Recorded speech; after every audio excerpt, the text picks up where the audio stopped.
आप सभी को मेरा नमस्कार। आज मेरे ऐसे बैठे-बैठे मेरे दिमाग में एक चीज़ आ गई, तो मैं सोचा कि आपसे आप लोगों से शेयर कर लूँ। तो मैंने अक्सर देखा है कि शादी जो है, उसमें एक्चुअली होता क्या है ना? माना जाता है कि कुंडली में जो है वीनस जो है, ये पुरुषों के लिए उसकी पत्नी का कारक होता है और स्त्रियों की कुंडली में जो गुरु है, वो उनके पति का कारक होता है ना? तो इस तरह से जब शादी होती है ना? तो पुरुष का जो है शुक्र एक्टिव हो जाता है, शुक्र प्लैनेट एक्टिव हो जाता है और शुक्र जहाँ बैठता है, उसके रिगार्डिंग वो सामग्री देता है। विलय-व्यय अगर मान लीजिए चौथे घर में आपका शुक्र बैठा हुआ है, तो उस घर के रिगार्डिंग आपको कई चीज़ें देगा और साथ में वो ग्लैमर भी देगा, है ना? कई कई आजू-बाजू इधर-उधर से सभी तरफ से आपको जो है शुक्र एक्टिव हुआ तो फिर तो शुक्र स्त्री का कारक है, तो स्त्रियां फिर आगे पीछे से आपकी रहेगी। अब सवाल यह है कि आपको तो शुक्र एक्टिव हो गया और शुक्र अच्छे स्थान में बैठा है, तो आपको सब दे रहा है। आप बढ़िया 4 व्हीलर पे घूम रहे हो, एंजॉय कर रहे हो लाइफ, सब कुछ कर रहे हो। अब सवाल यह है कि जो 7वां घर है, वो एक्टिव हो गया और 7वें घर का जो कालपुरुष की कुंडली में जो स्टार बनता है या जो ग्रह बनता है कालपुरुष की कुंडली में, वो बनता है शुक्र, ठीक है? और आपकी कुंडली में जो है, जिस किसी की भी लग्न है, अगर मान लीजिए आपका लग्न जो है तुला लग्न है, तुला लग्न का स्वामी शुक्र हो गया, तो 7वें घर का स्वामी जो है मंगल है, ठीक है? इसमें मंगल की राशि बैठती है। अब मंगल 7वां है तो भी कुछ होता नहीं, क्योंकि शुक्र जो है वो अपने आप में एक शक्ति है ना? वो इस कलयुग का बहुत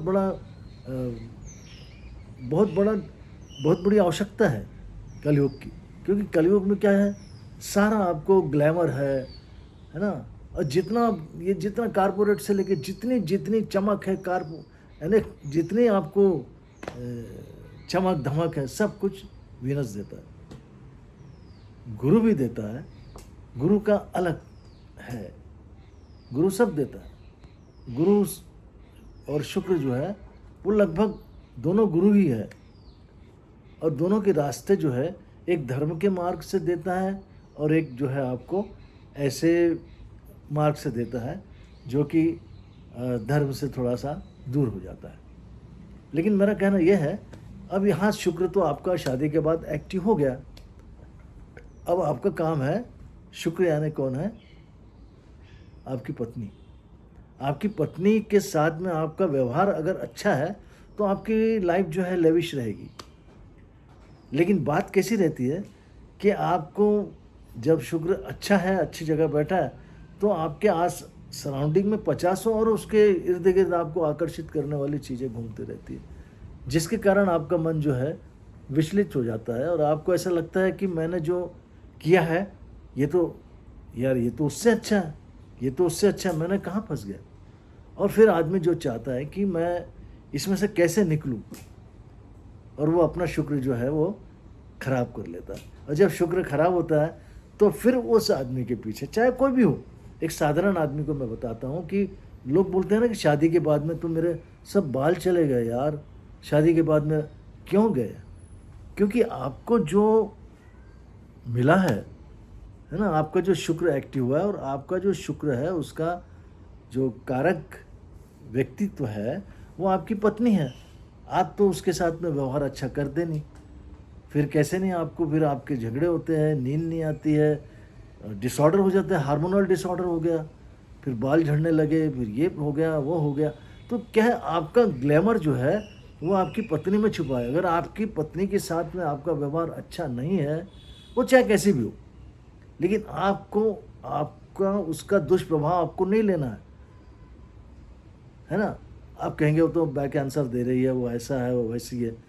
आपने शुक्र एक्टिव किया है शादी करके, और शुक्र जब एक्टिव हो गया आपका, तो आपको जो आपके घर में पत्नी है वो शुक्र है, उसको संभालना इतना आसान है। आप उसको संभाल लो तो आपको सब कुछ मिलता है। फिर आपके बाल भी सलामत रहते हैं, घर भी सलामत रहता है, बाल बच्चे भी रहते हैं, है ना? तो और इसमें क्या हो रहा है, फिर आपने अच्छा व्यवहार रखा तो शुक्र तो आपको अच्छा देगा ही देगा, लेकिन आपको गुरु भी जो है वो अच्छा देगा, क्योंकि गुरु जो है वो आपके पत्नी का कौन है? पति है ना? तो आप अच्छा व्यवहार करेंगे तो पत्नी का आपको प्रेम मिलेगा, तो आपका जो आप उसके दृष्टि में जो गुरु है वो और अच्छा फल देगा। तो इस तरह से क्या है, आपको जो है आप ऊपर से नीचे तक संवरते जाएंगे। गुरु भी आपको सजा देगा, है ना? गुरु भी आपकी मदद करेगा। आप जितने निश्चिंत रहेंगे, अच्छी नींद होंगी, सब होंगी, तो आपके जो है मेटाबॉलिज्म सिस्टम अच्छे रहेंगे। ये कौन देगा? ये गुरु देगा आपको। गुरु कौन है ना? गुरु आपकी पत्नी के, आप पति हैं, आप गुरु हैं, और आपकी पत्नी शुक्र है। तो शुक्र और गुरु जो है ये बैलेंस हो जाते हैं जब आपका व्यवहार जो है अच्छा रहता है। और विशेष करके मैंने देखा है कि पुरुषों के अंदर में फिर वो चीज़ें आ जाती है वो इधर उधर भटकने लगता है, और फिर उसके वजह से जो है काफ़ी डिस्टर्ब हो जाता है। तो मेरा कहने का मतलब है कि अगर आपने शादी की है तो आपने शुक्र को एक्टिव किया है, तो शुक्र एक्टिव होने के बाद शुक्र के साथ में आपका व्यवहार जो है वो अच्छा होना चाहिए। शुक्र जो है आपकी पत्नी है, और शुक्र के बाद बहुत से लोग जो कंप्लेंट करते हैं शादी के बाद में कि मेरा जो है यार सर के बाल ख़त्म हो रहे हैं, मेरा जो ये प्रॉब्लम आ रहा है, मेरा वो प्रॉब्लम आ रहा है ना? क्यों आ रहा है? क्योंकि आपने शुक्र बिगाड़ना शुरू कर दिया। आपने आपके पत्नी के साथ में आपका व्यवहार अच्छा नहीं है, आप स्ट्रेस में चले गए, टेंशन में चले गए, तो नेचुरली है। फिर आपको हार्ट डिसीज़ आ गई, थायराइड हो गया, ये हो रहा, वो हो रहा, बहुत दुनिया भर की चीज़ें आपके पीछे लग जाती है। ड्यू टू शुक्र जो है वो हार्मोनल को भी कवर करता है ना? तो इस तरह से आपका जो है ये शादी के बाद शुक्र एक्टिव होता है, और आपने अगर शुक्र को अच्छा संभाल के रखा, आपके पत्नी के साथ आपका व्यवहार अच्छा रखा, तो आपकी हेल्थ से लेके वेल्थ से लेके सब अच्छे रहे। आप ससुराल वालों से संबंध बिगाड़ लेते हैं, क्या खराब हो जाता है? राहु खराब हो गया। तो कैसे संबंध जो है ये जैसे जैसे बढ़ते हैं, जुड़ते जाते हैं, वैसे वैसे आपका जो है उसके रिगार्डिंग जो है रिश्तों के रिगार्डिंग जो है, रिश्तों से जुड़े हुए जो तार है, जो ग्रह है, वो एक्टिव होते जाते हैं, है ना? बच्चे पैदा हो गए तो आपका केतु भी एक्टिव हो गया, बुध भी एक्टिव हो गया। फिर आपने अच्छा व्यवहार रखा, बच्चों के लिए सब किया, तो आपका बुध और केतु दोनों अच्छे हैं। तो इस तरह से ये परिवार के अंदर ही सब कुछ है।